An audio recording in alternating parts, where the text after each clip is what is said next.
This is the Thom Hartmann Program. Welcome back. Thom Hartmann here with you in the studio with me. I'm very, very pleased to have Bryan Pruitt, contributor to redstate.com. Redstate.com is the website. You can tweet Bryan at BRYAN Bryan Pruitt. Thanks, Tom. Or at Redstate. Hey, Bryan, welcome back. Thank you. Pleasure to be with you. Great having you. I wanted to talk with you about the how conservatives understand Donald Trump. And in fact, actually, let's expand this a little bit. How conservatives understand is the wrong word. The conservative perspective on the Trump presidency, shall we say.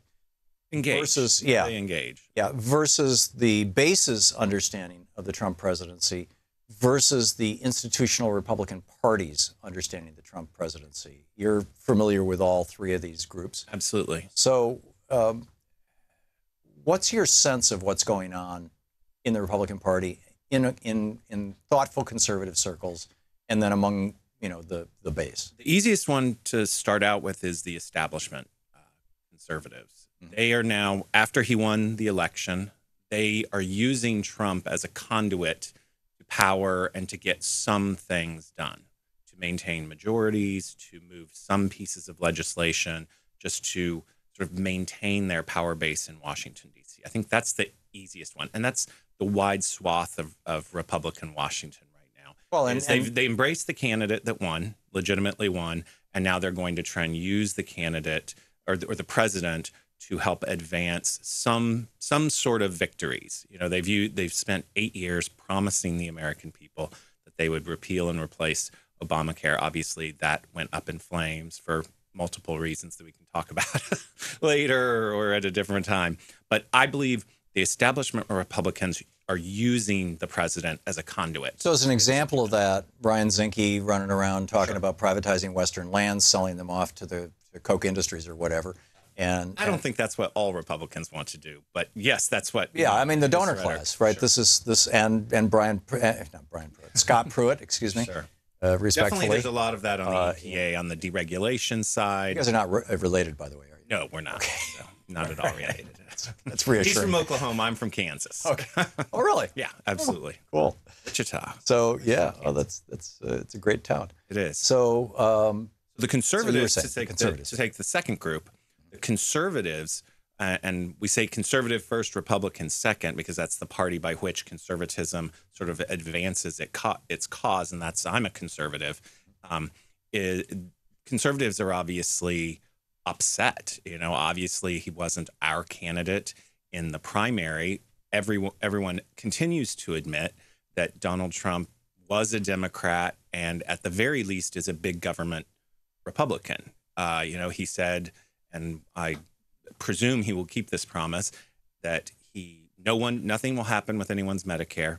Nothing will happen with Medicaid, which is bankrupting states left and right, and the federal government because of all the subsidies that the federal government has to give states to maintain this massive expansion of Medicaid under Obamacare. Conservatives they don't know where to go. So they're going to try and change the Republican Party from the inside over the next 4 years. So what does that look like? That looks like more conservatives running for maintaining the conservative base in the House of Representatives and in the Senate, but also electing more conservatives in Republican primaries. So that means really making sure that the primary process is competitive for conservatives. That's where organizations like the Senate Conservatives Fund comes in. Really funding the Club for Growth, candidates that are going to be conservatives, not conservative Republicans, not Trump Republicans. Right. Have you ever read Conscience of a Conservative? I have not, unfortunately. It wasn't on the college reading list. Let me recommend it, actually. Barry Goldwater's book. I've read it twice. I also read his second autobiography, No Apologies, I'm pretty sure, which is a brilliant book also. Let's remember that conservative Republicans believe in small government. This is where I'm going with this. I want to get to a definition of conservatives, because if you read Conscience of a Conservative, Goldwater made it quite clear that any party, in his mind, any party that was basically a toady to wealth was not conservative. Sure. That they were merely shills for wealth. And I think that the idea of putting in Scott Pruitt into the EPA or putting Ryan Zinke into the Interior Department with the explicit goal of simply making life easier or more profitable for oligarchs in the United States and big businesses in the United States would have made Barry Goldwater vomit. I don't understand what people mean anymore when they say conservative. And I grew up in a conservative household.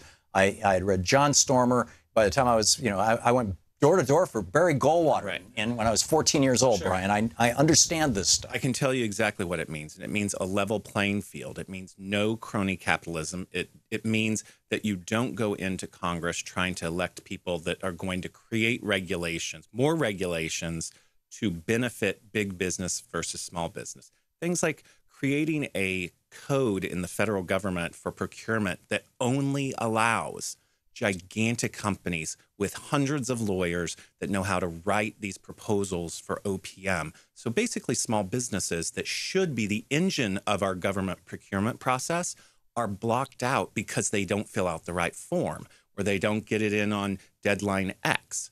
That's what conservatives are talking about. That's not... Those are all... You're going to find liberals are absolutely agree with you on that. All those processes, but liberals love deadlines. They love you have to cross every T, dot every I. Where's that in the liberal theology? I think it's the outgrowth of the regulatory state.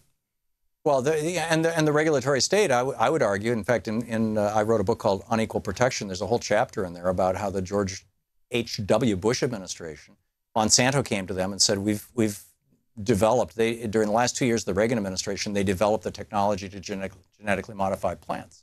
And there were no regulations around it. And they came to George Bush, the senior, and said, we need regulations for this. And the implication was we need regulations so that we can lock this up. Right. We want the equivalent of a patent or a trademark.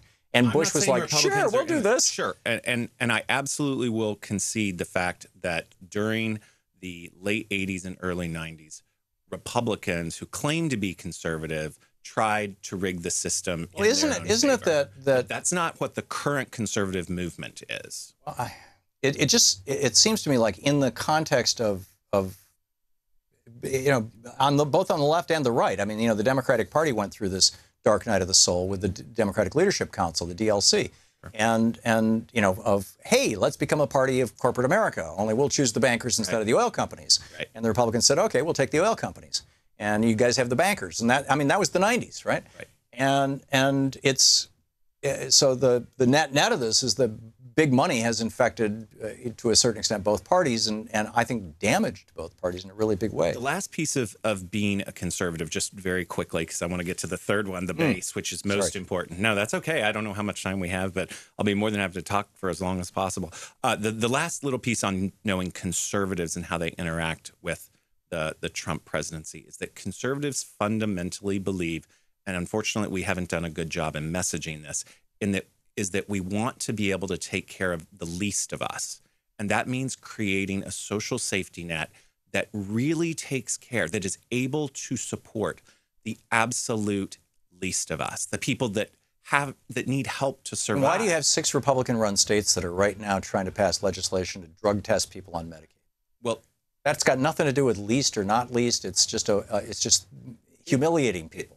People on Medicaid are far less likely than middle-class people like you and me to use drugs. The analogy I'll use for that is you and I often disagree about voter ID, but the fact is, you should be able to produce a piece of an ID that proves you are who you are to vote. If you're on public assistance, I think we're generally agreed that you probably, if your goal is to get out of welfare and into the workforce and contributing to society, drug use probably is not a good thing to be doing. And so I think but that's not the spirit in which this is being done, Brian. You know that. I disagree. I disagree with you on that. I don't believe people have it in their hearts to punish people. So we're going to say to people, you are sick, you are poor, you need medical services, and in fact you have a serious sickness, an addiction. And because of that serious sickness, we're going to cut you off from all health care. Well, how is that conservative? How is that even human? I don't think something like an addiction that would be covered under the American with Disabilities Act, something like a heroin addiction or something, or any sort of If you fail a drug test, I mean, we've kind of wandered afield. I don't think that particular regulation would survive a court test under the Okay, you wanted to get to the base. The final piece of the the Trump coalition, if that's what you want to call it, how he got elected, is this base, the Trump base, which I think everyone in Washington, D.C. is trying to struggle to understand, because no one in Washington, D.C. has taken time to understand both the Republicans and the Democrats. There were a lot of Democrats, Obama Democrats, in fact, that ended up voting for Trump because they feel completely betrayed by the Republicans, one, who didn't keep any of these promises that they made since 2010 when they took over Congress. And they feel betrayed by the Democrats, because the Democrats are worried about everybody but them. If you pay attention to the messaging coming out of the Democratic Party and the campaign committees and all the sort of superstructure that exists to support Democrats, none of it, zero, has anything to do with white, moderate to conservative, working class people. And yet and that, by the way, is not just in Michigan, Wisconsin, and Pennsylvania. I get that's that. in upstate New York. That demo mostly went for Hillary Clinton. It was people earning over $100,000 that were the main demo for Donald Trump. That's not necessarily White true. people earning over Not in Midwestern states. Not in Midwestern states. That's the data come out of. You said that the Republican Party, the conservative first, Republican second.